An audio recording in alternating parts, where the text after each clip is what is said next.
Sekarang kita akan masuk teman-teman sekalian ke lanjutan bahasan kita. Pada hari ini insya Allah, yaitu transaksi yang dilarang yang ketujuh. Ya. Yang ketujuh. Ya.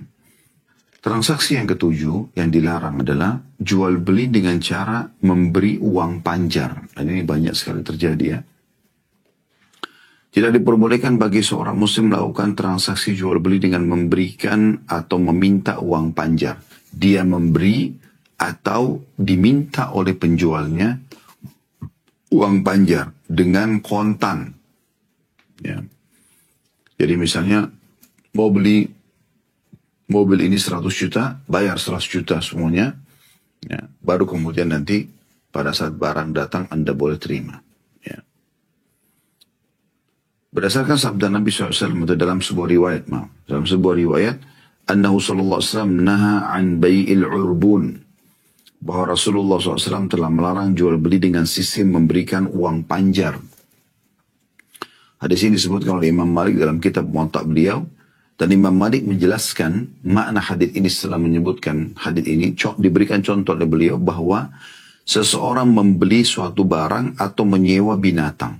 Dia membeli satu produk atau dia menyewa sebuah produk. Lalu dia berkata, aku memberikan kepadamu 1 dinar. Ya. Ini aku kasih 1 dinar nih, seperti uang panjar gitu ya. Jika aku meninggalkan barang atau binatang sewaan itu, maka aku berikan kepadamu uang itu. Sudah ada akad sebenarnya. Dia akan dibeli kendaraan itu misalnya dengan 100 juta rupiah. Ya, tetapi dia memberikan uang muka atau uang panjar. Dia bilang kalau saya tidak jadi transaksi nanti ambil aja itu. Ini nggak boleh. Ya, karena ada gharar buat dia, ada kerugian di sini buat dia, ada satu mudarat buat dia gitu ya. Kenapa dia harus memberikan uang seperti itu? Dia tidak membutuhkan itu. Jadi kalau istilahnya istilahkan dengan hangus ya. Jadi kalau dia nggak apa-apa deh, ini barang saya tahan ya. Saya mau beli tapi nanti kalau saya batal, ambil aja uangnya, uang mukanya misalnya. Nah itu tidak boleh. Atau penjual, nah yang sering terjadi adalah penjual yang memberikan syarat ini. Ya. Dia minta uang muka, kemudian uang muka itu hangus kalau orang itu batal transaksi. Nah ini tidak boleh sama sekali. Beda kasusnya kalau orang memberikan uang, dia bayar sebagian, ya, dan sifatnya tidak hangus.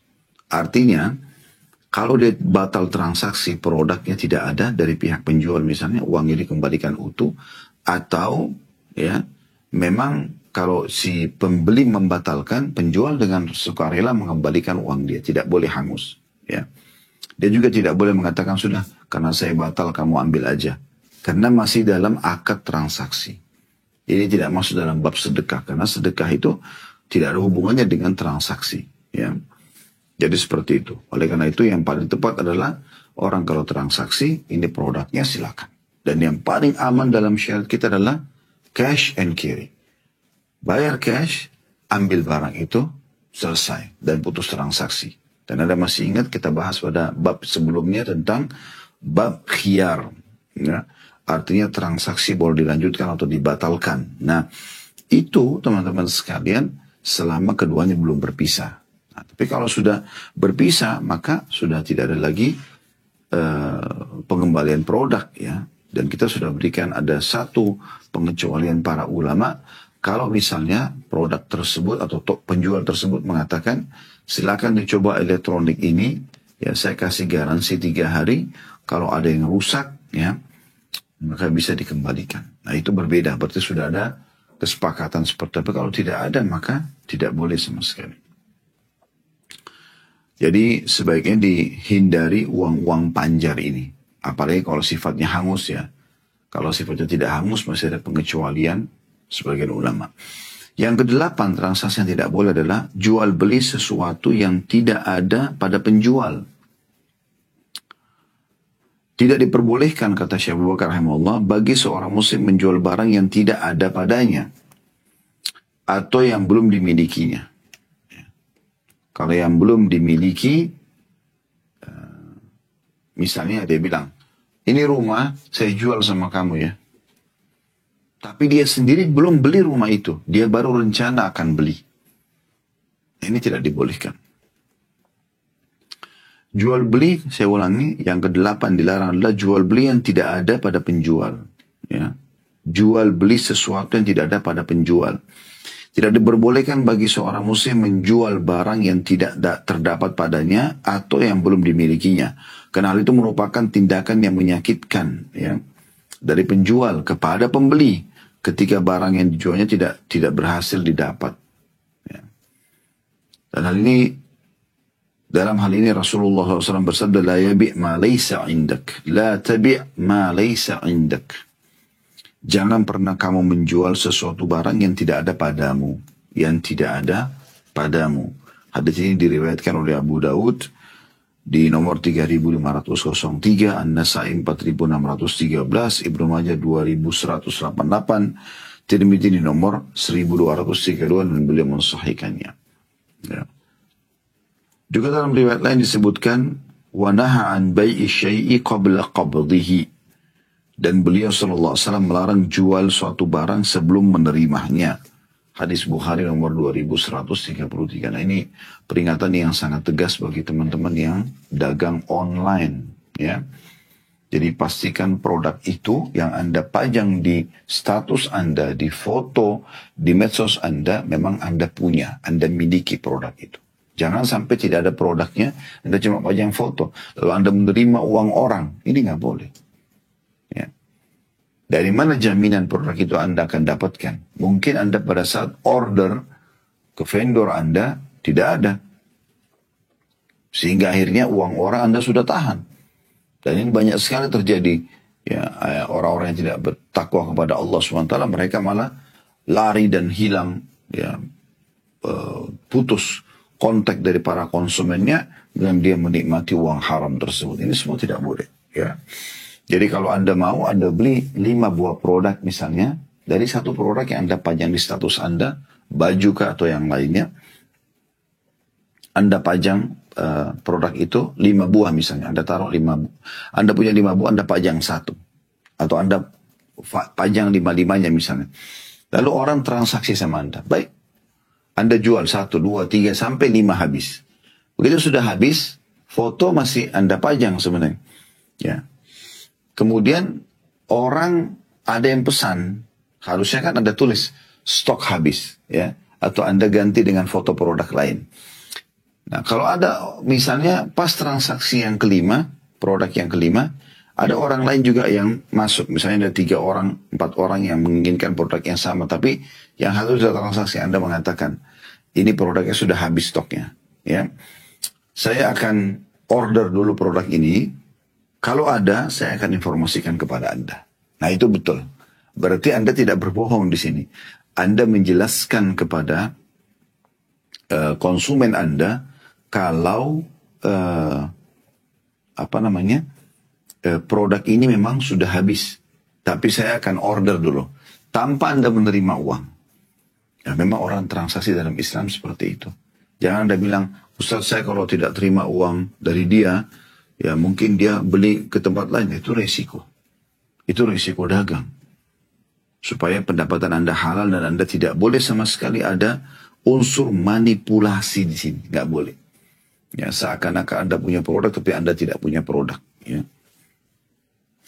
Saya juga pernah menemani seseorang dari Timur Tengah waktu itu, beberapa tahun yang lalu. Dia mau transaksi kayu gaharu waktu itu. Saya temani dia ke satu lokasi melalui satu orang gitu. Saya tahu sebenarnya orang ini dia tidak punya produk.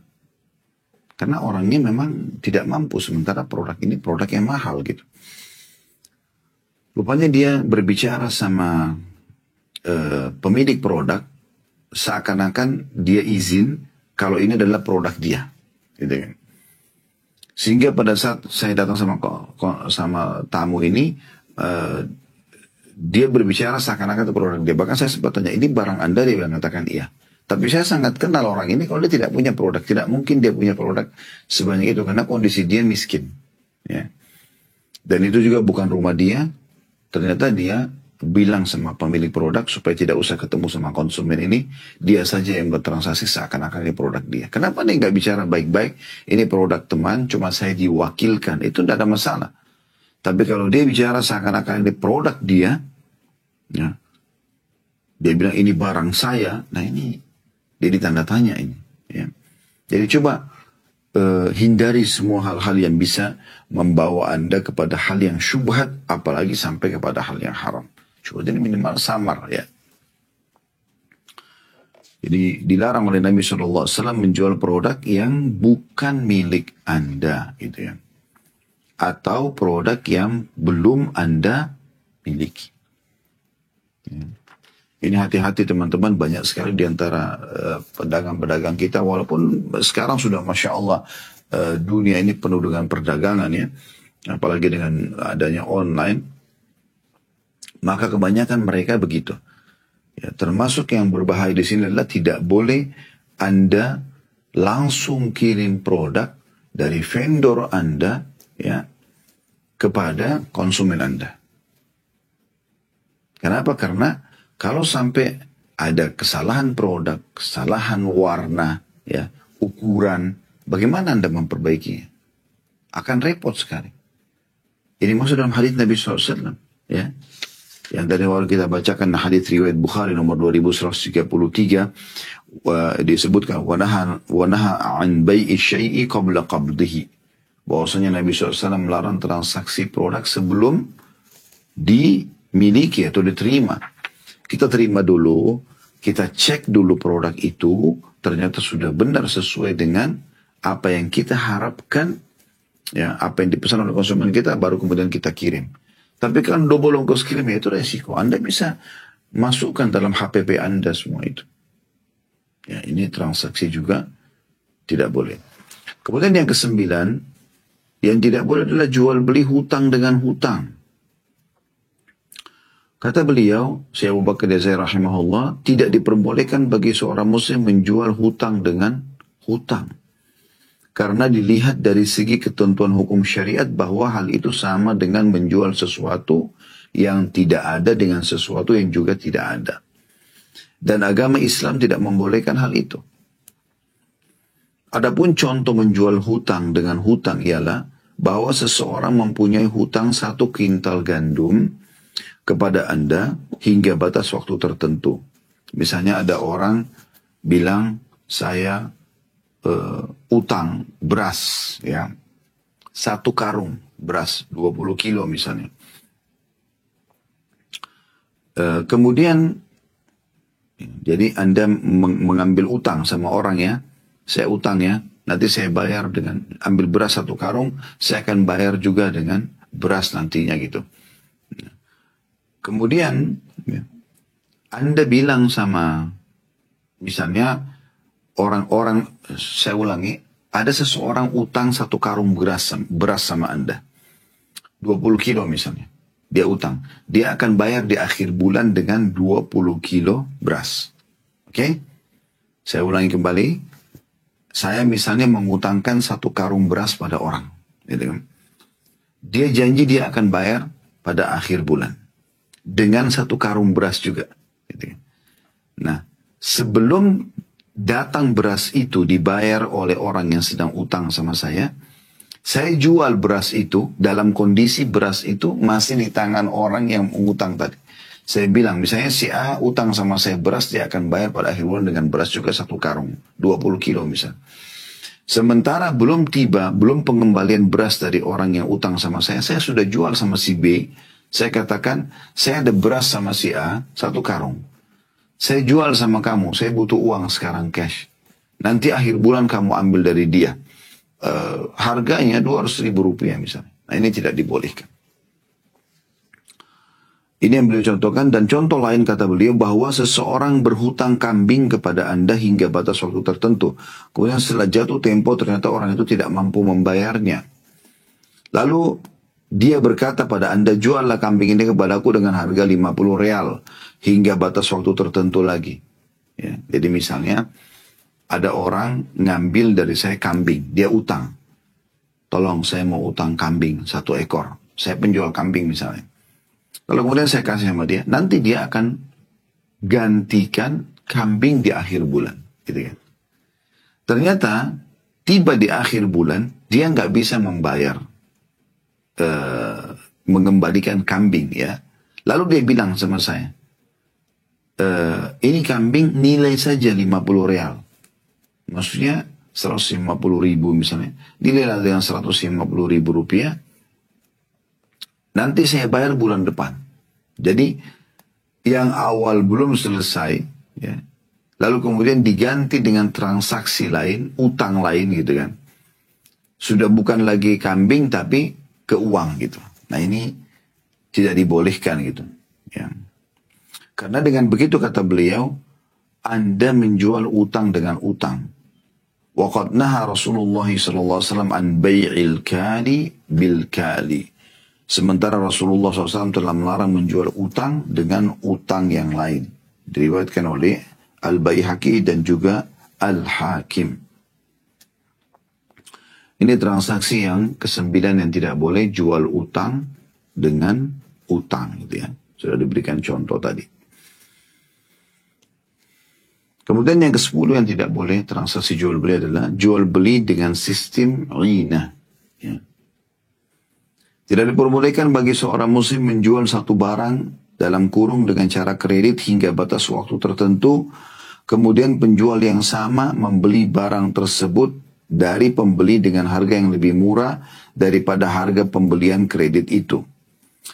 Jika penjual menjual satu barang dengan harga 10 dinar secara kredit, kemudian barang tersebut dibelinya kembali ya, seharga 5 dinar kontan, maka ia bagikan orang yang memberikan pinjaman 5 dinar dan minta dikembalikan dibayar 10 dinar. Itulah yang disebut dengan riba nasi'ah atau riba karena tenggang waktu, yang diharamkan oleh Al-Quran, As-Sunnah dan Ijma' atau kesepakatan ulama. Berdasarkan sabda Rasulullah SAW, "Idza dhamma an-nasu bid-dinari wal dirhami wa tabaya'u bil-'ina واتبعوا أذناب البقر وتركوا الجهاد في سبيل الله أنزل الله بهم بلاء فلا يرفعه حتى يراجعوا دينهم."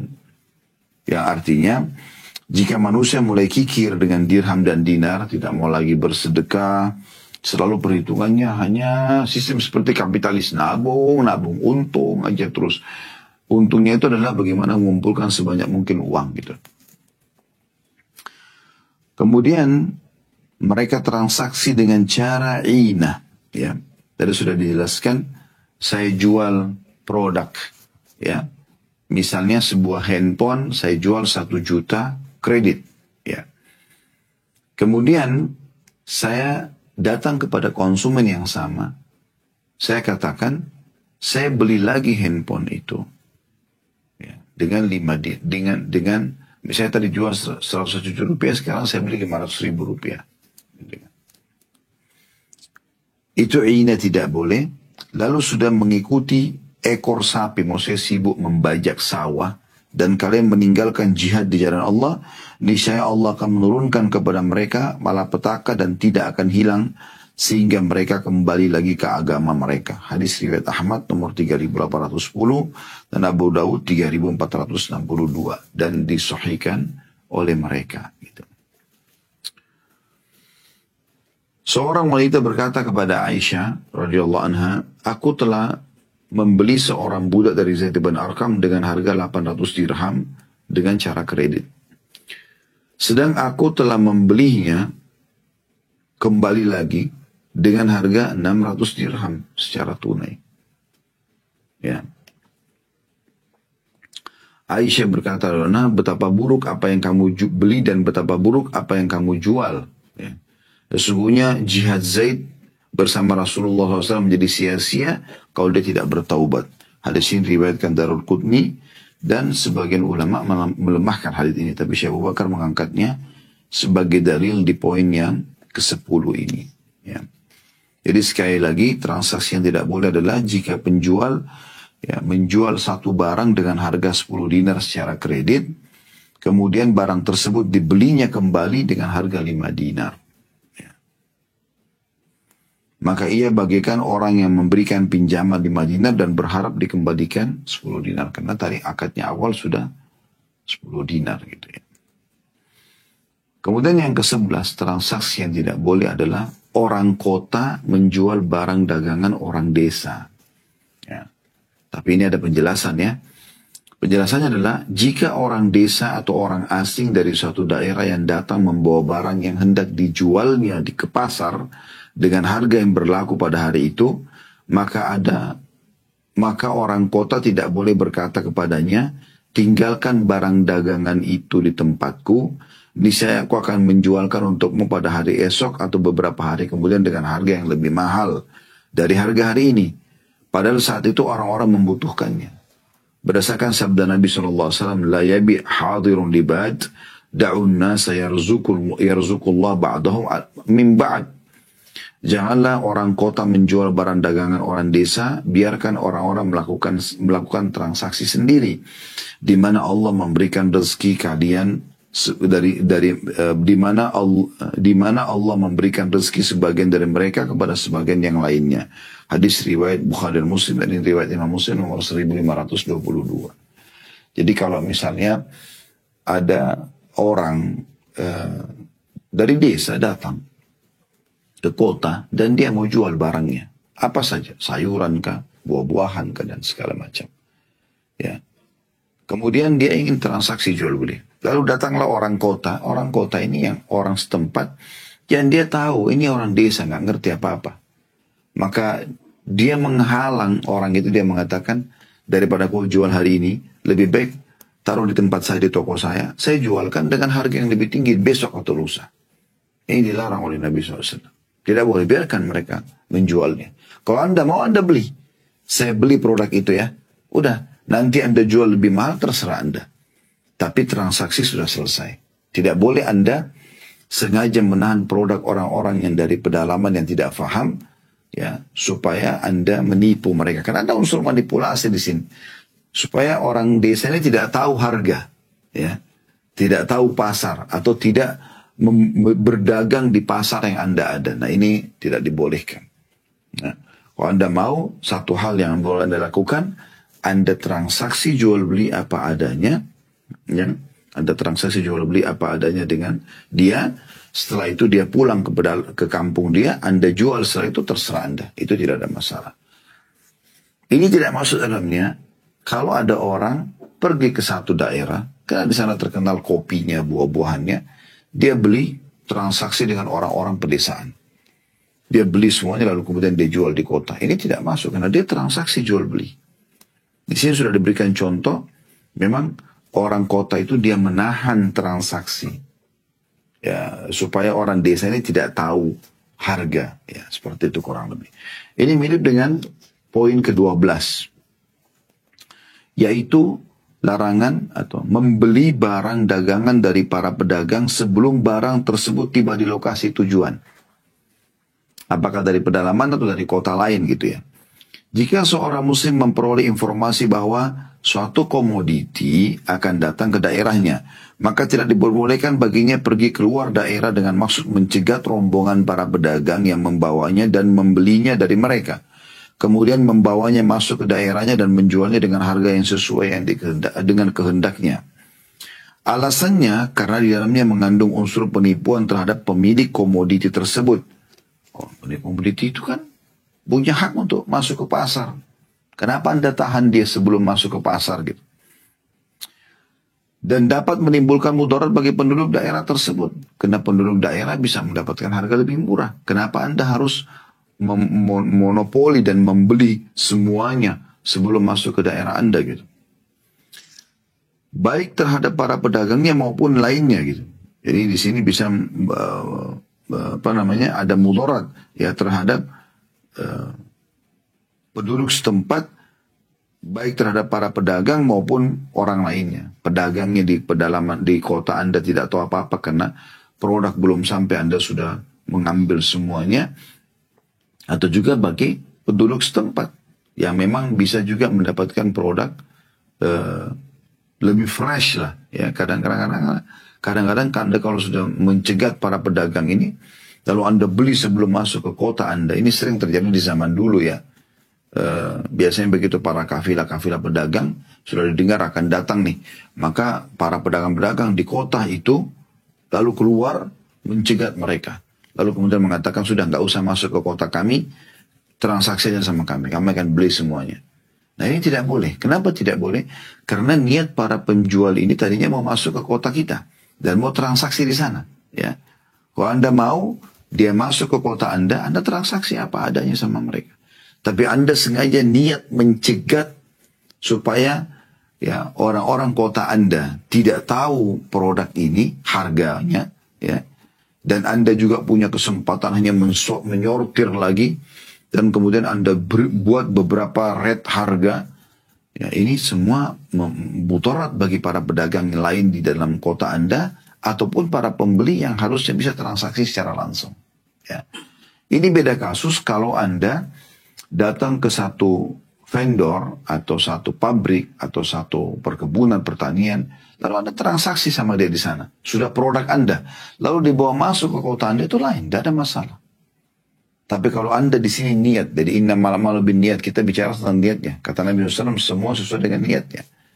Jadi dia memang niat mau ya memberikan mudarat ini kepada pedagang-pedagang lain, kepada pemilik komoditi dulu. Mereka tidak perlu tahu tidak perlu ketemu sama para pedagang lain. Hanya Anda monopoli. Anda juga merugikan para pedagang yang lain. Dan juga merugikan konsumen-konsumen yang mungkin nanti bisa mendapatkan produk yang lebih murah, lebih baik gitu. Nah, beda kasus tadi saya bilang kalau Anda transaksi langsung ke pabriknya, ke perkebunannya, pertaniannya. Anda transaksi lalu barang Anda yang dibawa ke kota Anda itu lain. Anda mau jual terserah. Tapi kalau Anda sudah tahu pedagang datang Anda sengaja cegat, ya, ini tidak dibolehkan. Ini yang dilarang di poin ini, dan itu sesuai dengan sabda Nabi SAW, la talaqqur rukbana wa la yabi' hadirun libat. Janganlah kamu mencegat rombongan pedagang, dan jangan pula orang kota menjual barang dagangan milik orang desa.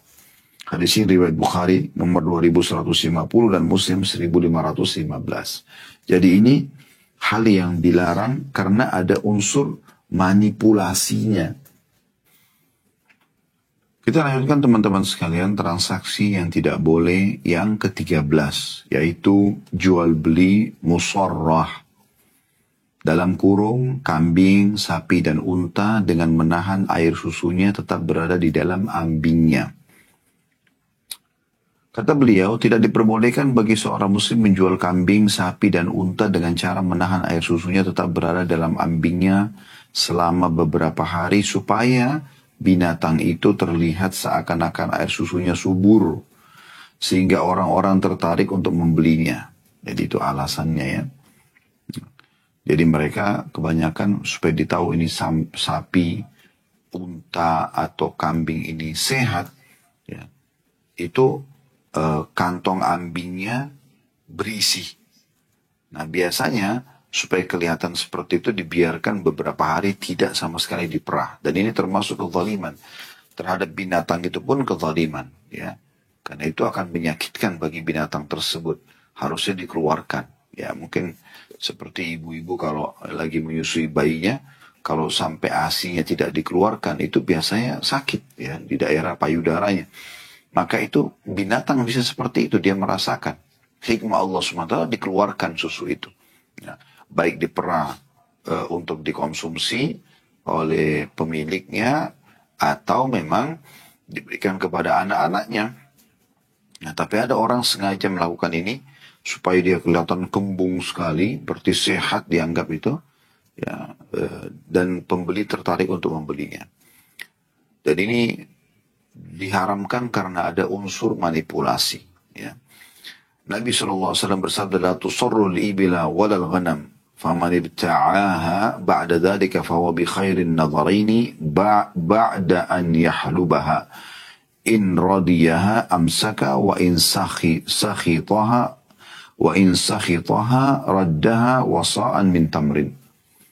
Janganlah kamu menahan air susu unta serta kambing di dalam ambingnya.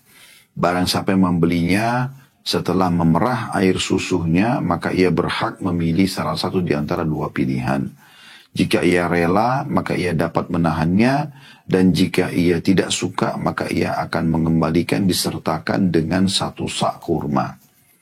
Ya, hadits ini diriwayatkan oleh Bukhari nomor 2148 dan Muslim 1515. Jadi kalau misalnya Anda lihat ada seperti itu, ambingnya itu, ya kantong susunya kambing atau sapi atau unta itu besar sekali, Anda ragu nih, ini benar gak sih gitu loh? Apakah memang ini susu hari ini? Nah, Anda bisa perah. Ya, Anda perah sendiri, nanti Anda rasa. Tentu beda rasanya susu yang hari itu dengan beberapa hari yang sudah dibiarkan di kantong itu ya. Nah, kalau Anda sudah perah, Anda bisa tentukan pada saat itu transaksinya. Mau tetap beli, kalau ternyata Anda tahu itu adalah susu yang sudah dari beberapa hari lalu, mungkin karena rasanya sudah nggak enak ya, amis atau basi misalnya, ya atau Anda batalkan. Kalau Anda batalkan, Anda ikutkan, berikan kepada dia dengan satu sak kurma atau satu kurang lebih 2 telapak tangan orang dewasa gitu ya. Kemudian yang ke-14 yang tidak boleh adalah jual beli saat azan terakhir atau ya, azan ya biasa dikenal dengan azan Jumat ya. Ada juga yang mengatakan azan kedua. Sebagai seruan dilaksanakannya sholat Jumat. Tidak diperbolehkan bagi seorang muslim menjual sesuatu atau membelinya ketika azan terakhir sebagai seruan sholat Jumat dikumandangkan dengan naiknya imam ke atas mimbar. Sesuai dengan firman Allah subhanahu wa ta'ala dalam surah Jumat ayat 9. A'udzu billahi minasyaitonir rajim. Ya ayyuhalladzina amanu idza nudiya lis-shalati min yaumil jum'ati fas'au ila dzikrillahi wa dzarul bai'. Dzalikum khairun lakum in kuntum ta'lamun. Yang artinya, hai orang beriman, apabila diseru untuk menunaikan sholat pada hari Jumat, maka bersegeralah kalian kepada pengingat Allah dan tinggalkanlah jual beli. Yang demikian itu lebih baik bagi kalian jika kalian mengetahuinya.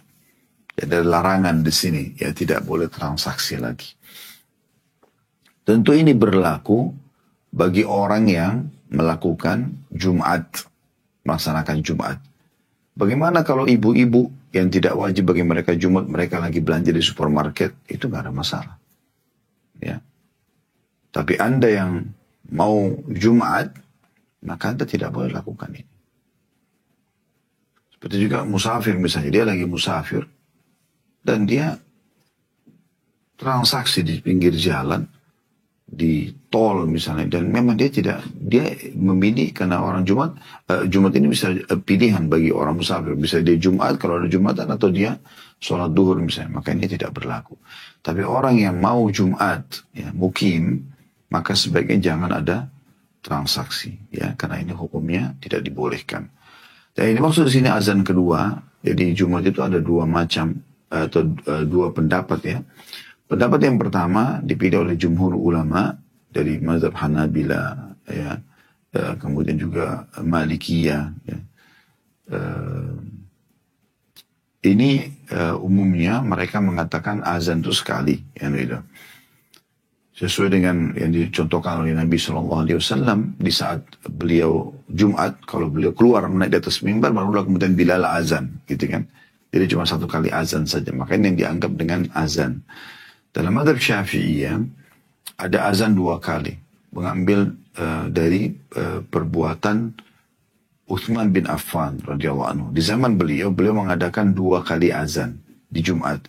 Ya, karena pada saat itu penduduk Madinah sudah sampai ke Wadi Aqiq. Kalau jaraknya sekitar 7 km dari Masjid Nabawi ya. Jadi di masa itu karena kendaraan masih unta, kuda, jadi itu dianggap jauh, cukup jauh gitu. Kalau sekarang kan dengan mobil lebih dekat. Jadi Utsman bin Affan radhiyallahu anhu mengadakan azan dua kali. Azan pertama itu sebagai peringatan kalau Jumat akan tiba beberapa saat lagi gitu. Ya cuma memang ada jarak. Bukan kayak kita sekarang. Sekarang kan azan, kemudian sholat sunnah lalu azan langsung gitu kan. Yang ada itu di zaman Utsman bin Affan adalah azan dulu, kemudian untuk memberikan peringatan orang-orang yang jauh dari masjid kalau sudah dekat waktu sholat. Kemudian nanti azan yang kedua Setelah berjarak waktu yang jeda waktu yang cukup orang untuk mempersiapkan diri, mandi, siap-siap Jumat, kemudian pergi ke masjid, baru kemudian ada azan yang kedua. Tapi intinya yang dimaksud oleh beliau adalah azan yang kedua ini adalah azan yang nanti pada saat khatib naik di atas mimbar. Itu transaksi sudah tidak dibolehkan lagi. Seorang laki-laki muslim yang mukim nggak boleh lagi transaksi jual beli di saat itu, ya. Begitu juga apakah dia penjual ataupun dia pembeli, ya. Sebaiknya jangan ada transaksi apapun, termasuk Anda yang ada di dekat-dekat masjid, ya. Terutama ini Anda harus jauhi semua ini. Yang ke-15 adalah jual beli muzabanah, yaitu menjual buah anggur yang masih ada di pohon dengan anggur yang kering dengan takaran yang diterka. Dan juga muhalaqah, yaitu menjual biji-bijian yang masih ada dalam bulirnya dengan biji-bijian kering dengan takaran yang diterka. Kata beliau, tidak diperbolehkan bagi seorang muslim menjual buah anggur, tidak boleh menjual buah anggur yang masih ada di pohonnya, masih melekat semuanya, dengan anggur yang sudah kering, dengan takaran yang diterka. Atau dengan terkahan, ya, misalnya anggur kering itu kismis, ya. Jadi dia anggurnya masih di pohon. Kemudian dia bilang kita transaksi ditukar dengan kismis ini gitu. Ya. Menjual biji-bijian yang masih ada dalam bulirnya dengan biji-bijian yang sudah kering, yang sudah tidak lagi bulirnya, sudah bisa langsung dikonsumsi. Dengan takaran yang diterka. Serta menjual buah atau kurma basah yang masih ada di pohon dengan kurma kering dengan takaran yang diterka. Kecuali transaksi araya. Maka jual beli seperti itu diperbolehkan oleh Rasulullah SAW. Adapun yang dimaksud dengan jual beli araya adalah seorang muslim menghibahkan satu pohon dan beberapa pohon kurma yang buahnya tidak lebih dari 5 wasak. Ya kurang lebih ini nilainya 750 kilo, ya. Anda bisa lihat ada keterangan putut nomor 1343 di bawah. 5 wasak itu sama dengan 330 sa' dan 1 sa' sama dengan kurang lebih 3,1 liter. Jadi 5 wasak 930 liter atau sekitar 750 kilo. Mudahnya adalah difahami ini 750 kilo.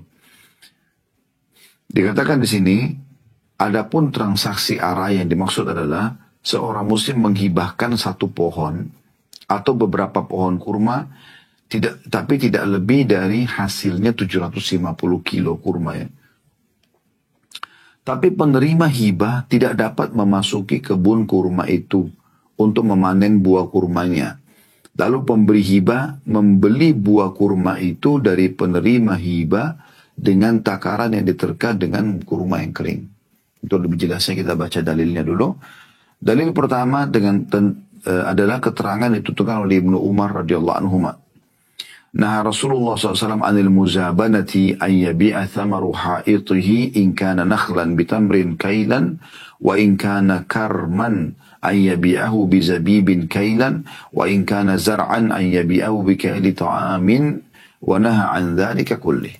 Rasulullah SAW melarang seseorang jual beli muzabana. Apa itu muzabana? Yaitu menjual buah-buahan yang masih ada di dalam kebun. Jika buah-buahan tersebut berupa buah kurma, maka takarnya diterka dengan takaran kurma kering. Ya. Kurma kering tentu beda sama kurma basah. Ya. Yang basah biasa lebih berat. Jika buah-buahan tersebut berupa buah anggur, maka takarnya diterka dengan takaran buah anggur yang kering. Dengan kismis. Beda tentunya. Ya. 1 kilo anggur yang masih basah berair lebih berat daripada lebih banyak, misalnya pasti lebih bobotnya lebih banyak sehingga jumlah buahnya lebih sedikit dibandingkan kismis yang sudah kering tidak berair lagi. Ya. Serta jika berupa biji-bijian maka takarannya diterka dengan takaran biji-bijian yang kering yang masih di bulirnya. Semua jual beli tersebut dilarang oleh Rasulullah SAW. Hadis Bukhari nomor 2200. Ini dalil tentang muzabana, transaksi ya, barang-barang anggur yang masih di pohonnya, kurma yang masih di pohonnya, lalu kemudian ditakar dengan yang sudah kering. Ya, kurma yang sudah kering ataupun anggur yang sudah kering. Ya, ini tidak dibolehkan. Sedangkan dalil yang kedua tentang masalah arayah tadi ya. Jadi satu-satunya keadaan yang boleh ditakar kurma basah dengan kurma kering adalah transaksi arayah. Apa itu? Disebutkan dari hadis Zaid bin Thabit radhiyallahu anhu, anna Rasulullah SAW merakhasa li sahibil ariyati an yabi'aha bi kharsiha. Bahwa Rasulullah SAW memberikan keringanan atau rukhsah pemilik ariyah atau pohon kurma yang dihibahkan menjual buah dari pohon tersebut dengan takaran yang diperkirakan. Hadis riwayat Bukhari nomor 2188. Ya. Jadi ini transaksi yang tidak dibolehkan. Masalah muzabana, yaitu menjual anggur yang masih basah ya, dengan takaran anggur yang sudah kering. Ataupun muhalaqah, yaitu menjual biji-bijian yang masih di bulirnya dengan takaran biji-bijian yang sudah tidak ada bulirnya lagi atau sudah kering. Kemudian selanjutnya yang ke-16 yang dilarang adalah jual beli as-sunniyah, yaitu pengecualian. Kata beliau tidak diperbolehkan bagi seorang muslim menjual satu barang dengan mengecualikan sebagiannya. Kecuali yang dikecualikan itu telah diketahui keberadaannya. Jika seseorang misal menjual satu kebun, maka ia tidak diperbolehkan baginya mengecualikan satu pohon kurma atau satu pohon yang lainnya yang tidak diketahui. Karena di dalamnya mengandung unsur penipuan dan ketidakjelasan yang diharamkan. Berdasarkan hadis Nabi SAW, perkataan Jabir radhiyallahu anhu, anna Rasulullah SAW naha anil muhalaqati wal muzabanati wal mukhabarati was sunya illa an tu'lam. Rasulullah SAW melarang muhalaqa, muzabana, dan sunya kecuali ya, yang telah diketahui. Hadis ini diriwayatkan oleh Tirmidzi nomor 1290. Ya. Jadi dari hadis ini kita ambil pelajaran bahwasanya kalau Anda mau misalnya menjual satu tanah, ya, Anda bilang saya jual tanah ini, saya jual seluruhnya kecuali bagian depan ukuran 10 kali 10 meter. Lalu Anda tunjuk tempat itu. Ini ya, yang tidak masuk. Anda lihatkan kertasnya, Anda ajak pembelinya ke lokasinya ini. Dari 1000 meter ini, 100 meter di depan itu 10 kali 10, ini titiknya, saya tidak jual karena saya mau pakai untuk rumah saya. Ini boleh. Ini tidak ada masalah. Tapi yang jadi masalah adalah kalau Anda, yang dilarang sini, kalau Anda bilang begini, saya jual 1000 meter tanah saya ini, kecuali 100 meter. Dan Anda tidak tunjuk 100 meter di mana. Anda cuma bilang kecuali 100 meter. Nggak boleh. Ya. Karena tidak jelas. Itu namanya sunniyah, tidak boleh. Karena bisa saja nanti Anda tiba-tiba minta bagian tengahnya saja. Sehingga orang punya tanah ya agak sulit posisinya karena melingkar. Dan Anda pun sulit untuk keluar. Pada saat dia menutup tanah itu misalnya. Nah seperti itu. Atau Anda transaksi tadi diberikan contoh, menjual satu kebun, anggaplah pohon mangga. Anda mengatakan, saya jual pohon perkebunan mangga saya ini kecuali 5 pohon, atau 1 pohon. Dan Anda tidak tentukan mana pohonnya, yang mana. Maka ini tidak boleh. Kalau Anda mengatakan, kecuali pohon yang sebelah kiri sana, di ujung sekali, karena itu pohon saya masih ingin panen hasilnya, maka ini tidak masalah. Ini dibolehkan. Ya.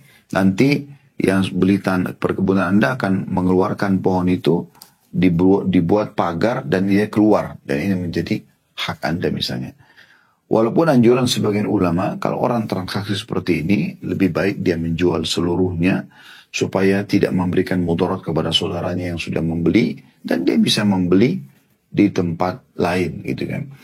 Ada poin penting yang harus kita garis bawahi teman-teman. Dalam transaksi atau transaksi dalam Islam itu tidak bisa kita murni transaksi tanpa mengikutkan dengan masalah keimanan kita, ya, tanpa mengikutkan dengan niat sosialnya misalnya, ya.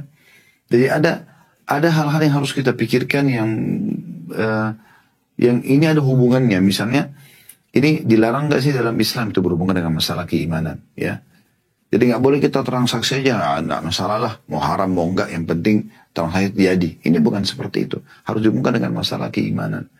Kalau dilarang dalam Islam berarti keimanan Anda terganggu nih, bisa jadi pendapatan haram gitu, ya. Ini tidak boleh. Begitu juga dengan masalah poin yang tidak kalah penting, masalah sedekahnya, ya. Artinya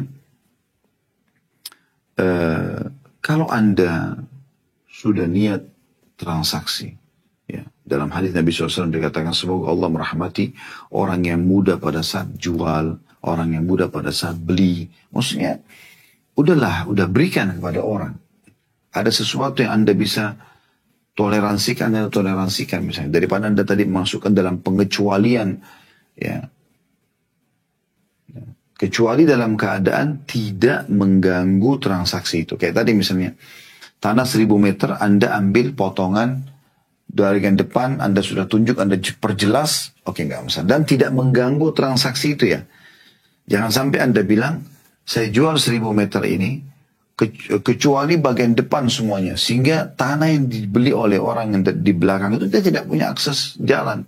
Karena Anda tutup semuanya bagian depannya.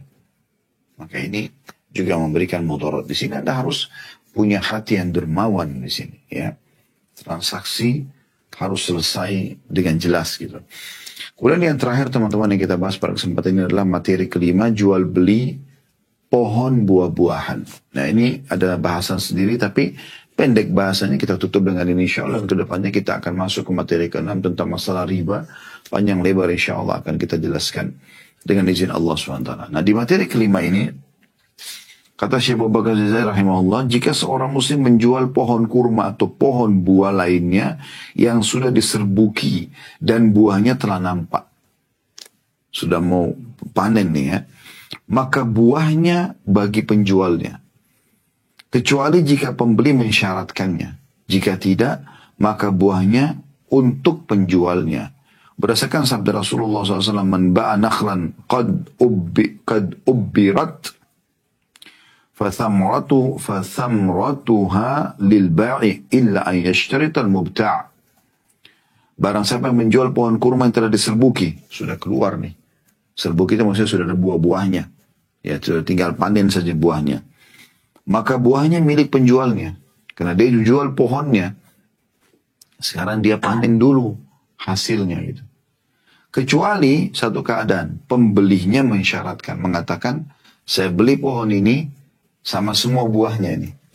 Udah, jadi transaksinya sudah selesai. Seperti Anda biasa beli tabulan pot, ya. Diistilahkan dengan tabulan pot biasa, tanaman dalam pot, ya, diringkas begitu. Yang Anda lihat biasa pohon mangga dalam pot, buahnya sudah ada 3-4 buah dan bahkan kadang-kadang sudah matang. Itu justru yang menarik untuk pohon mangga yang dibeli, karena ternyata pohon ini subur berbuah loh gitu, ya, dan buahnya bahkan manis gitu. Nah ini pada saat Anda beli, Anda mengatakan saya beli pohon ini, ya, dan ini buahnya juga, ya. Kenapa? Karena buah ini ada anjuran dari Nabi SAW adalah milik penjualnya, kecuali Anda pembeli mengatakan ini buahnya juga sekalian, ya, seperti itu, ya. Ini boleh, ya. Dan yang di sini yang memberikan syarat adalah pembelinya, bukan penjualnya. Jadi memang pembelinya memberikan syarat itu, saya akan beli sama buahnya. Ini khusus untuk transaksi pohon buah-buahan Allah.